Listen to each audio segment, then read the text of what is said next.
շնորհակալ ենք, որ աս արիթը տրվեցավ, որ Աստծո սրբազան խոսքը իրար հետ բաժնեկցենք եւ Տերը փառավորվի եւ մենք օրհնություն ստանանք։ Այսօրվա նյութը արձանագրված է Հակոբոս ավետարանի Առաքյալի ներողություն Հակոբոսի գրքի մեջ երկրորդ գլուխ, որը կցցնե ինչ է կարևորությունը եւ ինչ է իրական հավատքը, փրկարար հավատքը։ Ուզեմ կարդալ Հակոբոս երկրորդ գլուխ 14 համարեն մինչև 22-ը, որ այսպես կսե. Ինչ օգուտ է եղբայրներս, եթե մեկը ասե ես հավատք ունիմ ու գործ չունենա, միթե հավատքը կրնա փրկել զանիկա։ Եթե եղբայրը կամ քույրը մեր կլա կամ օրվան կերակուրին կարոտ ու ձեզ մեկը անոնց ասե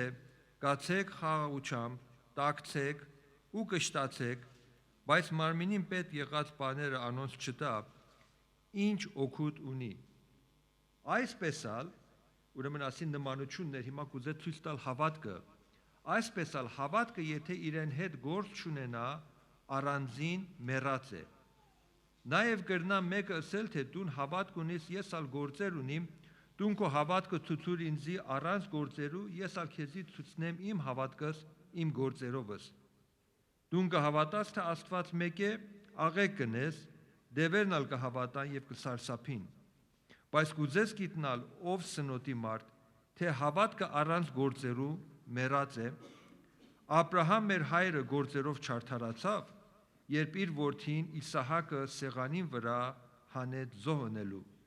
Կտեսնես, թե հավատքը անոր գործերուն հետ մեկտեղ գործեց ու այն գործերով հավատքը կատարյալ եղավ։ Եվ գրքին խոսքը կատարվեցավ, որ կսե Աբրահամ Աստծո հավատաց ու ան իրեն արդարություն սեպեցավ եւ ինք Աստծո բարեկամ կոչվեցավ։ Կտեսնեք, թե մարդ գործերով կարդարանա, ոչ թե միայն հավատքով։ Նույնպես ալ Ռահաբ պոռնիկը չէ որ գործերով արդարացավ, երբ լրտեսները ներս առավ եւ ուրիշ ճամփայով արձակեց անոնք։ Քանզի ինչպես մարմինը առանց հոգի մեռած է, նույնպես ալ հավատքը առանց գործերու մեռած է։ Երեք անգամ մեկ կարճ նախադասություն է, մեկ կարճ ասացվածք է, որ կհիշվի աս կարճ հոդվածի մեջ։ Հավատքը առանց գործերի մեռած է։ Եթե ասեր հավատքը առանց գործերի տկար է, կասենք շատ լավ, կարելի է որ տկար հավատ լինի, բայց ասում է հավատքը առանց գործերի մեռած է։ Մեռած, այսինքն կատարյալ անօգուտ է, անիմաստ է։ Ինչպես մեռած ծառը որևէ բան իրանից չի ներկայացնում, նույնպես մեռած մարդը, մեռած հավատքը անօգուտ եւ անպիտան բան է։ Ուրեմն շատ զգուշ պիտի ելնենք, որ տեսնենք Աստծո խոսքը ինչ է ասում մեզի հավատքի մասին, որտեղ մենք հավատացյալներս մեզի համար ամենակարևոր բանը ինչ է, մեր հավատքն է։ Եթե մեր հավատքը, որ մեր բոլոր հույսը անոր վրա հիմնված է, պարապ հավատք է եւ մեռած հավատք է, ուրեմն բամը չենք շահած եւ մինչեւ անգամ բավական վտանգի մեջ ենք։ Մեռած հավատքը ոչ թե որևէ բանի օգուտ չունի, այլ մինչեւ անգամ մեկում չի կրնար փրկության առիթ լինել։ Տեր Հիսուս ինքը Մատթեոս ավետարանի 7-րդ գլխի 21-րդ համարի մեջ այսպես ասավ. Մատթեոս 7:21 ասում է. «Արդ ով որ իմ խոսքերս կլսե ու կկատարե», ներողություն 7:21 21 այո 24 ոչ թե ամեն ով որ ինձ Տեր կսե պիտի մտնե երկինքի թագավորությունը, հապա անիկա որ իմ երկնավոր հորս կամքը կկատարե։ Ուրեմն կատարելու մեջ գործեր կար, աշխատանք կա։ Ուրեմն միայն բերանացի հավատքը, միայն մտքի հավատքը եւ եթե հետը իր գործերը չունենա, Աստծո խոսքը ասում է, որ պարապ հավատ է, միջև անգամ չի կարող մեկին Աստծո թագավորությունը ներս մտնել։ եթե միայն խոսքերով լինի։ Ուրեմն աս Հակոբոսի ասացված խոսքը մեզի այն իրողությունն է ուզում հասկացնի, որ հավատ գումարած զերոյի, այսինքն առանց գործերի, հավասար է զերոյի։ Հավատքը ինքը իրեն, եթե միայն մտքի եւ սրտի եւ համոզումներ է եւ չի թարգմանվում մեր կյանքի մեջ գործնական քայլերի, ուրեմն պետք է կասկածենք, որ արդյոք սա իրական հավատք է, թե կեղծ հավատք է, որը Աստծո խոսքը ասում է մեռած հավատք։ Ուրեմն այս իրողությունը հաստատելու եւ բացատրելու համար մեզի Աստծո խոսքը կամ Հակոբոսը երկու օրինակներ է տալի։ Մեկը Աբրահամի օրինակը եւ մյուսն էլ Ռահաբի օրինակը, որ ասում է երկուքն էլ իրենց գործերով արդարացան։ 21-րդ համարի մեջ, իհարկե, զգույշ լինենք, չհանգարց չմտածեք, որ ես այստեղ քարոզում եմ գործերով փրկությունը, բայց զգույշ լինենք, տեսենք Աստծո խոսքը ինչ ասում։ Ասում է Աբրահամ մեր հայրը գործերով չարդարացավ 21-րդ համարի մեջ, երբ իր որդին Իսահակը սեղանի վրա հանեց զոհնելու։ Աբրահամ ասում է, որ իրեն գործերով արդարացավ, եւ պատմությունը գիտեք, չէ, երբ որ Աբրահամ տարավ եւ իրեն Իսահակ Աստված ասավ, որ Իսահակը տար եւ ան լերան վրա ինձի համար զոհ արա, ասում է Աբրահամ եւ այդ գործը արավ, տարավ եւ Իսահակը զոհ արավ, այդ ժամանակ արդարացավ։ Բայց Հռոմացիս գրքի մեջ մեզի նույն դեպքը Աբրահամի մասին ուրիշ բան է ասում։ Հռոմացիս 4-րդ գլուխ առաջի համարից մինչև 3-րդ համար ասում է. ուրեմն ինչ գտավ Աբրահամ մեր նահապետը մարմինի կողմանե։ Վասնզի եթե Աբրահամ գործով արդարացած ըլլար իրավցնե պարծանք պիտի չունենար, բայց ոչ թե Աստծո առջև, քանզի գիրքը ինչ կսե, Աբրահամ Աստծո հավատաց եւ ան իրեն արդարություն սեպվեցավ։ Ուրեմն եթե զգույշ չլինենք, միգուցե մտածենք, որ Հակոբոսի մեջ եւ Հռոմացիս գրքի մեջ հակասություն կա, որովհետեւ Հակոբոսի մեջ ասում է Աբրահամ իրեն գործերով արդարացավ, Հռոմացիս գրքի մեջ ասում է Աբրահամ գործերով չարդարացավ, այլ միայն հավատքով արդարացավ։ Ուրեմն քանի որ մենք հաստատ գիտենք, որ Աստծո խոսքը անսխալական է եւ մեջը հակասություն չկա, ուրեմն պիտի հասկանանք, որ ինչ է ուզում ասել Աստծո խոսքը, երբ որ խոսում է գործերի մասին եւ հավատքի մասին։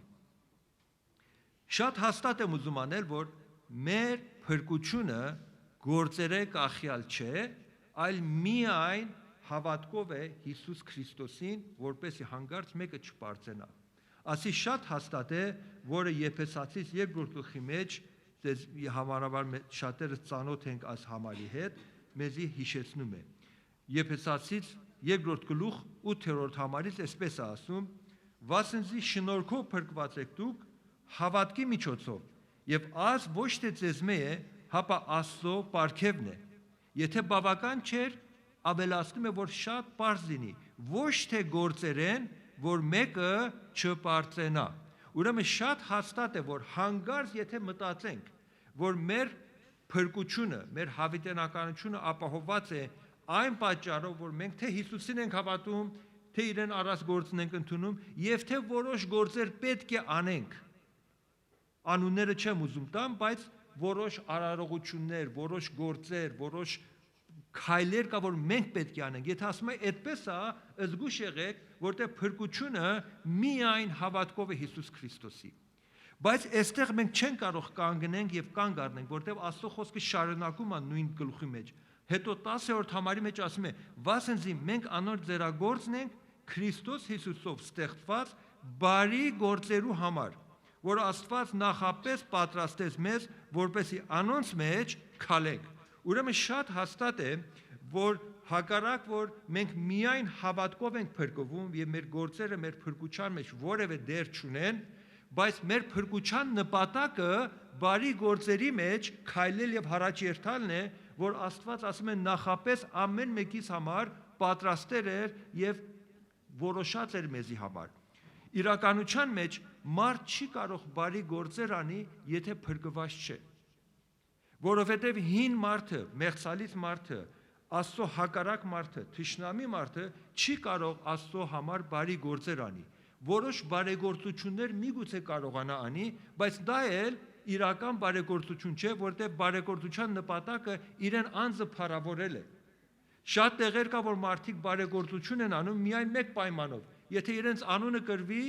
այդ շենքի կամ այդ հիմնարկի վրա, կամ իրենց անունը հիշվի, որ այս բարեգործությունն արի։ Ուրեմն շատ հաստատ է, որ մարդ միայն կարող է բարի գործերի մեջ առաջ երթա, եթե վերստին ծնված է, եթե փրկություն ունի։ Հիմա կանք Աբրահամի պարագային։ Աբրահամ, երբ Աստված իրեն խոսեցավ եւ ասավ, որ Աբրահամ քո միջոցով, քո զավակիդ միջոցով ես շատ օրհնություններ պիտի անեմ, որն է Իսահակն էր։ Իսահակը շատ, ինչպես ասած, հրաշալի ձևով, հրաշքով ծնվեցավ եւ Աբրահամ Աստծո խոստում ուներ, որ քո սերունդով պետք է ես շատ մեծանաս եւ բազմանաս եւ քո սերունդը պիտի ունենաս։ Ծննդոց 15:6 համարի մեջ ասում է Աբրահամ, երբ որ Աստծո խոստումը ընդունեց եւ հավատաց, դա իրեն արդարություն սեպտեցավ եւ Աբրահամ փրկության եկավ։ Ուրեմն Աբրահամ էլ հավատքով միայն փրկվեցավ։ Աբրահամի այս հավատքը իրեն սեպտեցավ որպես արդարություն։ Բայց մոտ 30 տարի վերջը, 30 տարի երբ որ այս դեպքեն անցավ, Աստված նորեն Աբրահամին խոսեցավ եւ այս անգամ երբ Իսահակը արդեն ծնվել էր եւ պատանի էր, Աստծո խոսքը Աբրահամին երևցավ, ասավ, որ Աբրահամ, հիմա աս Իսահակը դար եւ ինձի համար ան լերան վրա, որ քեզի պիտի ցցնեմ իրեն զոհարը։ Ուրեմն հիմա Աբրահամ պետք է որոշում տա։ Մեկ կողմանը ունի Աստծո խոսքը, որ Աստծո խոստումները, որ Իսահակի միջոցով պետք է Աբրահամին օրհնություն լիներ, բայց հիմա Աստված ուզում է, որ այս օրհնությունը կամ այս օրհնության միջոցը մերձվի եւ սպանվի եւ զոհը լա։ Մյուս կողմանը Աբրահամ պետք է իրեն մարդկային խորհուրդներով, իրեն մարդկային հասկացողությունով որոշում տար, որ եթե իմ օրհնությունս, իմ սերունդս, եթե կտրեմ, ինչպես կարելի է Աստծո խոստումները իրականանալ իմ կյանքի մեջ։ Ուրեմն այստեղ է, որ հավատքը պետք է գործի տրվեր։ Եվ Աբրահամ փոխանակ իրեն մարդկային գաղափարներով առաջ երթա, Աստծո խոստումի վրա վստահեցավ։ Իհարկե, քանի որ Իսահակ դեռ սերունդ չուներ այդ ժամանակ, Աբրահամի մտքի մեջ ինքը իրեն այսպես համոզեց, որ այո, ես Աստծո խոսքին պետք է հնազանդեմ եւ Իսահակը պետք է զոհանեմ, բայց նույն ժամանակ Աստծո խոստումը է, որ օրհնությունը պիտի գա Իսահակի սերունդից, ուրեմն միակ կարելիությունը ան է, որ ես Իսահակին զոհ պիտի անեմ եւ Աստված Իսահակին նորեն հարություն պիտի տա եւ կյանքի պիտի բերե։ Եվ այդ ձևով կարողացավ Իսահակին զոհի տանել։ Եբրայեցիս գրքի մեջ ճիշտ այս դեպքի մասին այդպես է բացատրում։ Եբրայեցիս 11-րդ գլուխ 17-րդ համարից այսպես է ասում. հավատքով Աբրահամ իր փորձված ատենը, այսինքն այն ժամանակ որ Աստված իրեն ասավ Իսահակը տար եւ ինձի զոհ արա, Իսահակը պատարակ մատուցանեց։ Թեև ինք խոստում առած էր, այսինքն խոստում առած էր Աստծո, որ օրհնությունը Իսահակի սերունդից պիտի լինի, բայց իր մեկ հատիկ որդին կմատուցաներ, որուն համար ըսված էր Իսահակը քեզի սերունդ պիտի տրվի։ Քանզի Աբրահամ կմտածեր, թե այսինքն իր մտքի մեջ այսպես էր տրամաբանը, թե Աստված կարող է մերելներն ալ Իսահակը հարուցանե, ուստի որպես նախապտիպ ընդունեց զանիկա։ Ուրեմն Աբրահամ իրեն գործերով, երբ որ տարավ Իսահակը զոհ արավ եւ հետ չմնաց, հաստատեց, որ Աստծո այն խոստումը, որ 30 տարի առաջ իրեն եղած էր եւ այդ հավատքով ինքը փրկված էր, իրական խոստում էր, իրական համոզում էր։ Տեսեք, Աբրահամի հավատքը եւ իրեն Իսահակին զոհանելը երկու տարբեր բաներ չէին։ Նույն թելի երկու ծայրերն էին։ Այսինքն, եթե մեկը իրապես համոզված է, որ Աստծո խոստումները պիտի կատարվի, իրեն կյանքի քայլերը այնպես կքայլե, որ դա հաստատե, որովհետև միայն գործերն են, արդյունքն են, որ ցույց կտա ինչ կան լուրջորեն մենք մեր հավատքը լուրջի առածենք։ Եթե այսօր քո հավատքը միայն մտքի գաղափար է, միայն խոսքի է, միայն քարոզ է եւ քո կյանքիդ մեջ տարբերություն չի անում, ուրեմն այդ հավատքը ցեզի ասեմ, հավանաբար փուչ հավատք է եւ ըստ Աստծո խոսքին մեռած հավատք է։ Տեսեք, մենք որպես մարդ արտաքինն ենք նայում եւ արտաքինը մեզ ցույց է տալի ներքինը։ Եթե ես այսօր այդտեղ նայեք, տեսնեք, որ հրաճեղբայրը մետեղ կանգնած է եւ ձերքը զորավոր զառնի, այստեղ ասի, ես բարկացած չեմ։ Ինչ կմտածեք, բարկացած է թե բարկացած չէ։ Բարկացած, բայց ես խոսքով ասեմ, ես բարկացած չեմ։ Բայց որ մեկը պիտի հավատակ, խոսքերը թե իմ գործերը։ Մենք որպես մարդ միշտ գործերը ավելի հաստատ ենք տեսնում, քան թե խոսքը։ Եվ դժբախտաբար, եթե մեր խոսքերը եւ մեր գործերը իրար հետ չհամեմատեն, ժողովուրդն էլ որ մեզի նայի, մեր խոսքերը չի պիտի լսեն, այլ մեր գործերը պիտի դատեն մեզի։ Դրա համար Աստծո խոսքը շատ հաստատ է անում, որ եթե ուզում ենք մեր հավատքի կյանքի մեջ մենք կարենանք լավ վկաներ լինենք եւ իրական հավատք ունենանք, մեր հավատքը պետք է արտադրե այն պտուղները, որ հավատքի պտուղներն են։ Պետք է արտադրե այն քայլերը, մեր կյանքի մեջ պետք է այն փոփոխությունները բերե, մեր խոսակցությունը, մեր քայլերը, մեր որոշումները կյանքի մեջ։ Եթե չկառավարվի մեր հավատքի համոզումներով, փուչ հավատքի Աստծո խոսքը ասում է։ Եթե միայն ինտելեկտուալ բան է, գաղափար է, եթե միայն խոսք է եւ դավանանք է, իրանից որևէ բան չի ներկայացնում։ Հակոբոսի մեջ Աստծո խոսքը ասում է, որ Աբրահամի գործը 23-րդ համարի մեջ ասում է, կտեսնեք, թե հավատքը անոր գործերուն հետ մեկտեղ գործեց եւ այն գործով հավատքը կատարյալ եղավ։ Այսինքն Աբրահամ, երբ որ Իսահակը տարավ եւ զոհարավ, ցույց տվավ թե իրեն, թե Աստծուն եւ թե իրեն բոլոր շուրջիներին, որ իրեն հավատքը իրական էր եւ իրեն հավատքը պատրաստ էր մինչև ուր որ պետք է հառաջ երթա, որպեսի իրականացնե Աստծո խոսքը։ Եվ ճիշտ է ժամանակ ասում է, եւ գիրքը խոսքը կատարվեցավ, որ կսե Աբրահամ Աստծո հավատաց ու ան իրեն արդարություն սեպեցավ։ Այսինքն իրեն գործը հաստատեց, որ 30 տարի առաջվա իրեն համոզումը եւ այն հավատքը, որ ուներ, իրական հավատք էր։ Երկրորդ օրինակը Ռահաբ բորնիկն է։ Հիմա Աբրահամի եւ Ռահաբի մեջ շատ մեծ տարբերություն կա։ Աբրահամ հրյաների հայրն էր, այսինքն Աբրահամից եկավ Իսահակը, Իսահակից եկավ Հակոբը, Հակոբից եկավ 12 ցեղերը։ Հայր Աբրահամն էր, հավատքի հայրն էր։ Հրյաների համար Մովսեսեն ավելի կարևոր Աբրահամն էր։ Աբրահամն էր, որ իրենց նախահայրն էր, իրենց նահապետն էր։ Ուրեմն Աբրահամ շատ բարձր տեղ ուներ։ Ռահաբը բորնիկ էր։ Բորնիկ Ռահաբն էր։ Պատմությունը գիտեք, չէ, երբ որ Երիքով մտան,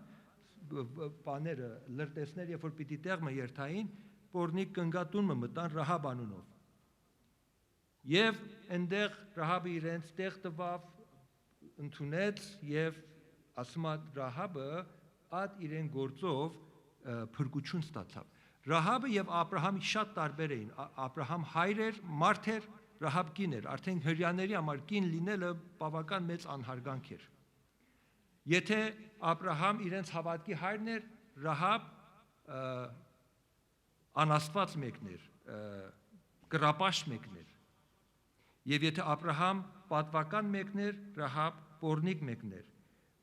Շատ մեծ տարբերություն կար, բայց հետաքրական ասում է 25-րդ համարի մեջ ասում է, երբ որ ուզում Ռահաբի մասին խոսի, ասում է նույնպես ալ Ռահաբ բորնիկը Հակառակն որ Աբրահամի եւ Ռահաբի մեջ մեծ տարբերություններ կային, բայց իրենց հավատքը նույնպես ալ։ Նույն ձև որ Աբրահամը հավատքի եկավ, Ռահաբ պոռնիկն ալ հավատքի եկավ։ Ինչպես հավատքի եկավ։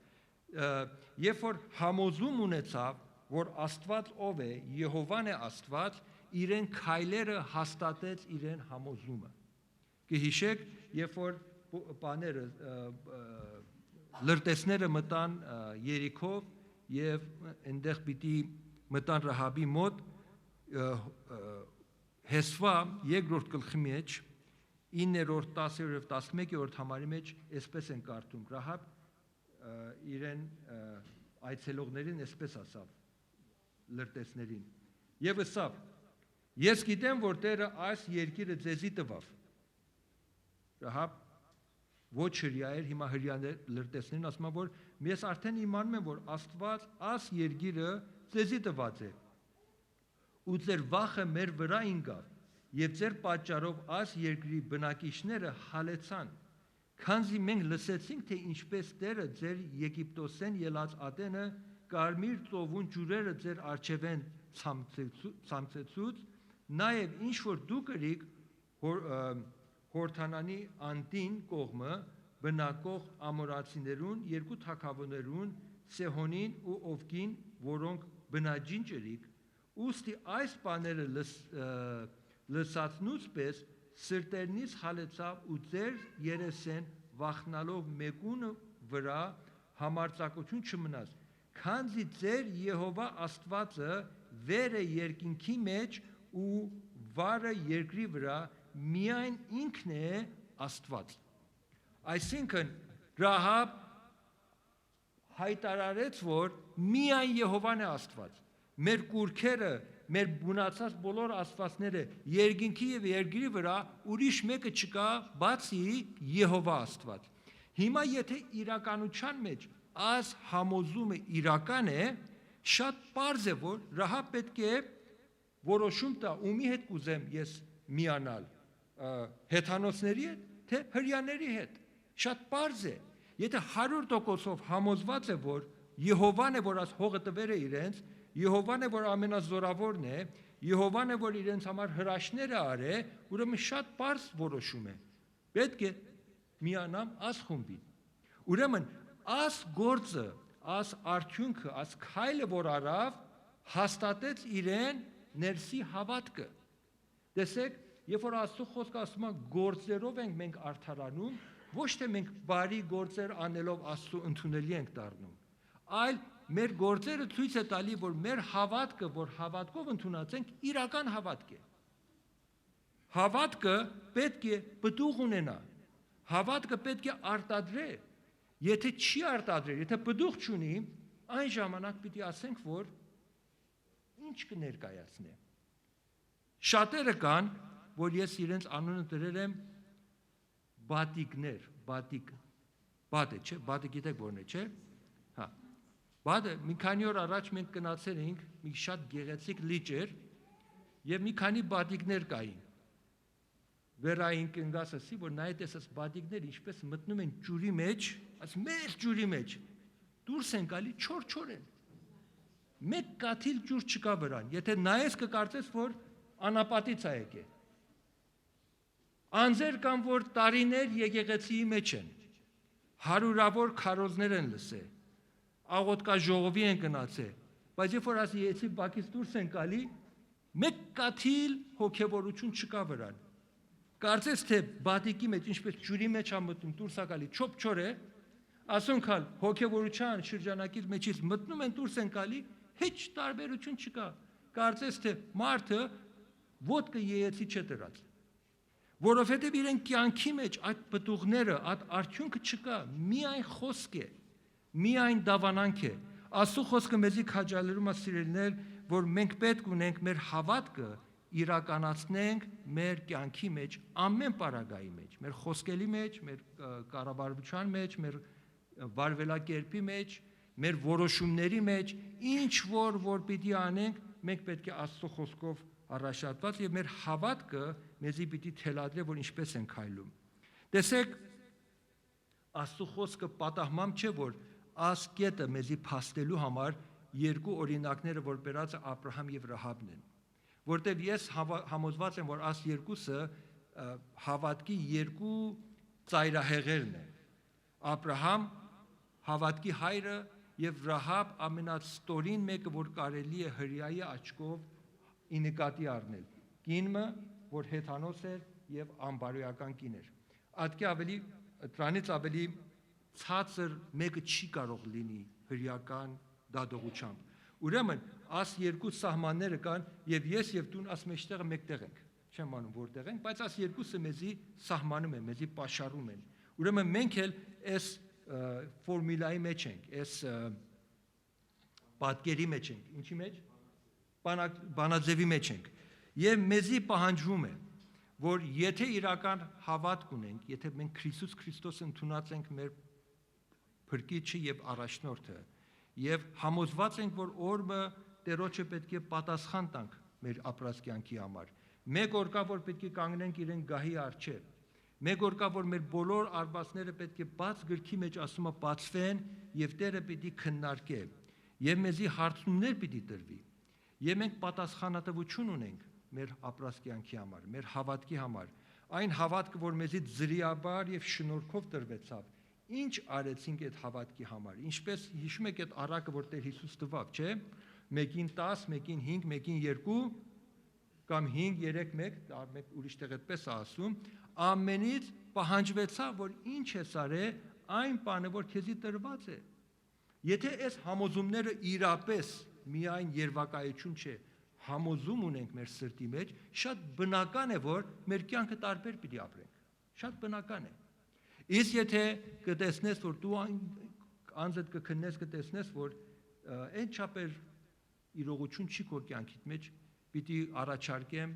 որ լուրջորեն քննարկեց քո հավատքդ, որտեղ Աստծո խոսքն էլ այդպես ասում, ասում քննեցեք, տեսեք, որ ինչ եք, հավատքի մեջ եք, թե ոչ։ Քննեցեք, լուրջ սիրտը քննեցեք եւ որոշում տվեք, որովհետեւ ամենակարևոր հարցերից մեկը այն է, որ մենք իրական հավատքի տեր ենք, թե մեռած հավատքի տեր ենք։ Եթե մեռած հավատքի տեր ենք, ձեր ժամանակը կներեք Հովիկ եղբայր, բայց պիտի ասեմ, ձեր ժամանակը այստեղ վատնում եք։ Ավելի լավ կելներ կնայեք մետը նստեիք, կաֆեի մեջ սուրճ խմեիք, կամ մի քիչ օդը լավ է պտտեիք, անկեղծ եմ ասում, կներեք, ես իրավունք չունեմ աս խոսքը ասելու, բայց Հովիվի իրավունքով, քանի որ ինձ օքեյ է տվավ, կարող եմ ասել։ Խոսքս ասե, որ ձեզի մի խաբեք։ Մենք կարևոր հավատք ունենք, սուրբ հավատք ունենք եւ տանք, որ մեր կյանքի մեջ իրեն հոգեվոր պտուղները արտադրե իբարս Աստծո։ Ամեն։